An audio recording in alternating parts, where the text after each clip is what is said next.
बहुत समय पहले की बात है।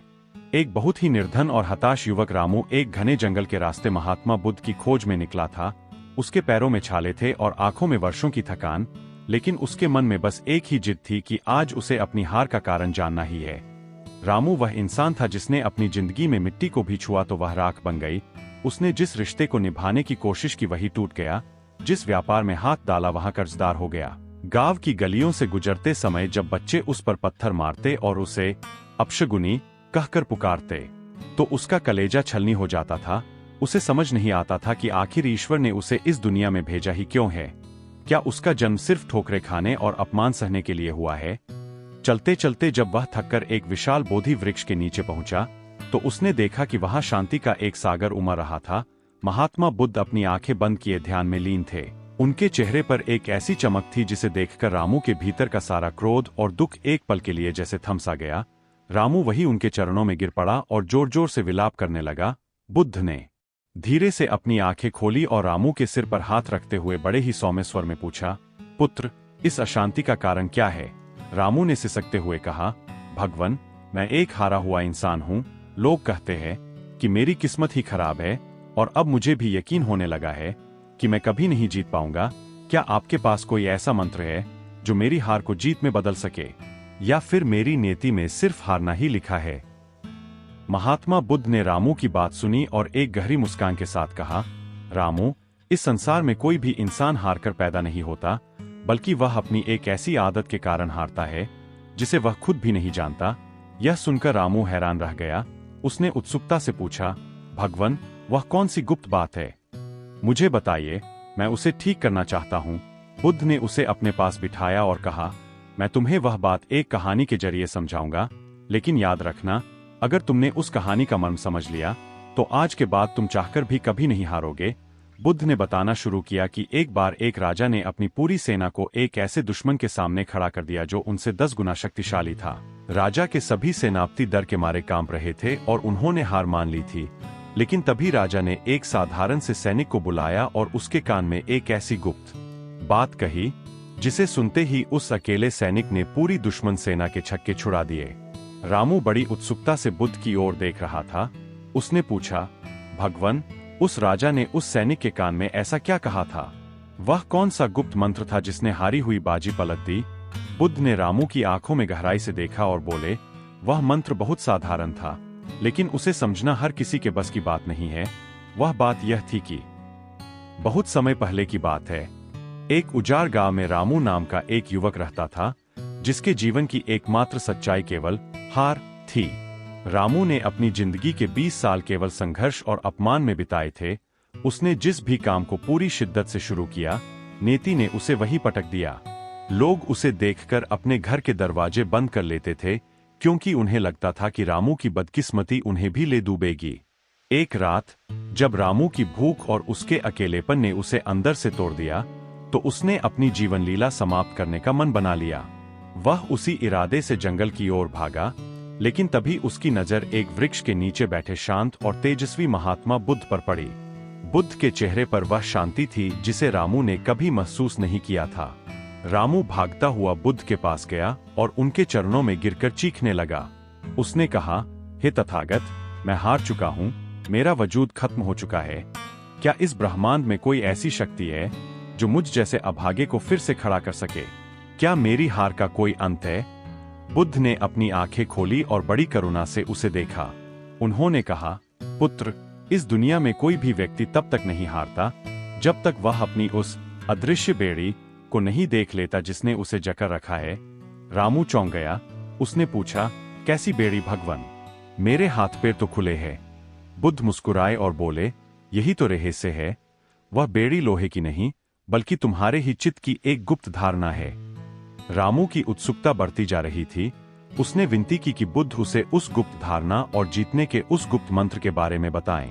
बुद्ध ने उसे शांत रहने का इशारा किया और एक प्राचीन राजा की कथा सुनाने लगे। बुद्ध ने बताया कि एक बार एक राजा ने अपने सबसे कायर सैनिक को एक ऐसी गुप्त बात बताई थी, जिसे जानने के बाद उस सैनिक ने अकेले ही 1000 योद्धाओं को धूल चटा दी थी। वह सैनिक, जिसे मौत का डर सताता था, अचानक एक अजेय काल बन गया था। रामू की सांसें थम गईं। उसने कांपते स्वर में पूछा, भगवन, उस राजा ने उस कायर सैनिक के कान में ऐसा क्या कहा था? वह एक बात क्या थी जिसने उसे कभी न हारने वाला योद्धा बना दिया? बुद्ध ने रामू की ओर झुकते हुए बड़े ही धीमे स्वर में कहना शुरू किया, रामू, वह एक बात जिसे दुनिया के 99% लोग कभी नहीं जान पाते, वह यह थी कि रामू की धड़कनें तेज हो गई थीं। वह उस एक शब्द को सुनने के लिए इतना बेचैन था कि उसे अपने आसपास की दुनिया का होश ही नहीं रहा। बुद्ध ने उसकी व्याकुलता को देखा और अपनी बात को आगे बढ़ाते हुए कहा, रामू, उस राजा ने उस सैनिक से कोई जादुई मंत्र नहीं कहा था, बल्कि उसने एक ऐसी कड़वी सच्चाई बताई थी जिसे सुनते ही उस सैनिक के भीतर का सारा डर राख हो गया। उसने कहा था कि तू आज इसलिए डर रहा है क्योंकि तुझे लगता है कि तेरे पास खोने के लिए अभी बहुत कुछ बाकी है, लेकिन सच तो यह है कि तू उसी क्षण मर गया था जिस क्षण तूने हार को स्वीकार किया था। अब जो तेरे सामने है वह युद्ध नहीं, बल्कि अपनी लाश को गौरव देने का एक अवसर है। यह सुनते ही रामू के भीतर जैसे बिजली सी कौंध गई, लेकिन उसकी उलझन अभी पूरी तरह खत्म नहीं हुई थी। बुद्ध ने उसे गौर से देखा और एक मिट्टी का दिया उठाकर उसके हाथ में रख दिया। बुद्ध बोले, रामू, इस दिए की लौ को देखो। हवा के थपेड़े इसे बुझाने की लाख कोशिश करेंगे, लेकिन जब तक इस दिए को यह पता है कि उसे जलना ही उसका धर्म है, वह लड़ता रहेगा। तुम्हारी समस्या यह नहीं है कि तुम हार रहे हो, तुम्हारी समस्या यह है कि तुम अपनी हार का दोष दूसरों की नजरों में ढूंढ रहे हो।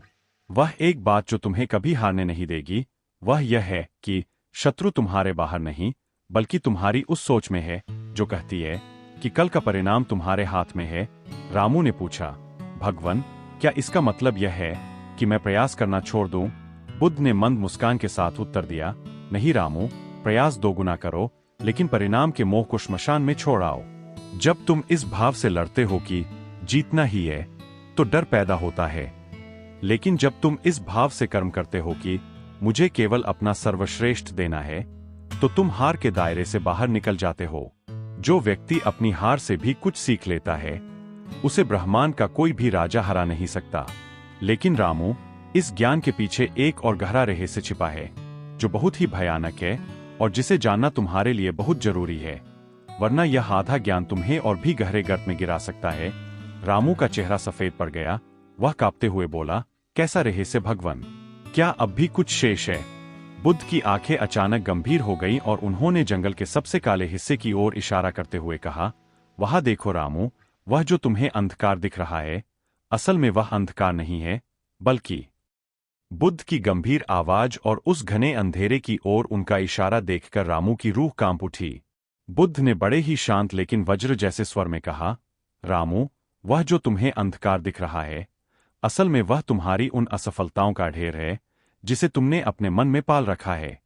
वह अंधकार बाहर नहीं, बल्कि तुम्हारे भीतर की वह आवाज है जो हर मुश्किल घड़ी में फुसफुसाती है कि अब बस तू नहीं कर पाएगा। वह एक गुप्त बात जो तुम्हें कभी हारने नहीं देगी, वह यह है कि तुम्हारा सबसे बड़ा दुश्मन तुम्हारी बीती हुई कल की हार नहीं, बल्कि हार जाने का डर है। जिस दिन तुम इस डर को गले लगा लोगे, उस दिन यह डर तुम्हारा दास बन जाएगा। बुद्ध ने रामू के हाथ से वह दिया वापस लिया और उसे जमीन पर रखते हुए कहा, याद रखना रामू, युद्ध मैदान में नहीं, मन में जीता जाता है। जब तुम यह समझ लेते हो कि जीत और हार केवल तुम्हारे मन के बनाए हुए शब्द है, तो तुम उस स्थिति में पहुंच जाते हो जहां हार नाम की कोई चीज बचती ही नहीं। उस राजा ने उस सैनिक से यही कहा था कि तू लड़ इसलिए नहीं रहा कि तुझे जीतना है, बल्कि तू लड़ इसलिए रहा है क्योंकि लड़ना ही तेरा अस्तित्व है। जब परिणाम की चिंता मर जाती है, तब एक विजेता का जन्म होता है। जाओ और आज से अपनी हार का शोक मनाना बंद करो, क्योंकि जो गिरकर मुस्कुरा सकता है, उसे मौत भी नहीं डरा सकती। बुद्ध की ये बातें सुनकर रामू के भीतर का सारा बोझ अचानक गायब हो गया। उसकी आंखों में अब बांसु नहीं, बल्कि एक नई चमक थी। उसने समझ लिया था कि वह अब तक इसलिए हार रहा था क्योंकि वह जीतने की जिद में खुद को खो चुका था। रामू ने बुद्ध को प्रणाम किया और बिना पीछे मुड़े अपने गांव की ओर चल पड़ा। उसके चलने के ढंग में अब एक विजेता का आत्मविश्वास था। सालों बाद वह गांव का सबसे सफल व्यक्ति बना, लेकिन उसकी सफलता धन से नहीं, बल्कि उसकी मानसिक शांति से मापी जाती थी। वह जब भी किसी को निराश देखता, बस यही कहता, अगर तुम खुद को हारने की अनुमति नहीं देते, तो यह दुनिया तुम्हें हराने की हैसियत नहीं रखती। दोस्तों, रामू की इस कहानी ने हमें सिखाया कि हमारी हार कभी भी बाहरी परिस्थितियों की वजह से नहीं होती, बल्कि हमारे मन के उस डर की वजह से होती है, जो हमें रुकने पर मजबूर कर देता है। बुद्ध की वह एक बात हमेशा याद रखना, जीत और हार आपके दिमाग के भीतर है। अगर मान लिया तो हार है, और अगर ठान लिया तो जीत। आज ही अपने मन से उस हार के डर को निकाल फेंकिए और एक नई शुरुआत कीजिए। अगर आपको इस कहानी से जरा भी प्रेरणा मिली हो, तो नीचे नमो बुद्धाय जरूर लिखें और इस वीडियो को शेयर करके किसी डूबते हुए इंसान को उम्मीद की एक नई किरण दें। क्या आप अपने जीवन की किसी हार से डर रहे हैं? कमेंट में अपनी कहानी साझा करें। मिलते हैं अगले वीडियो में।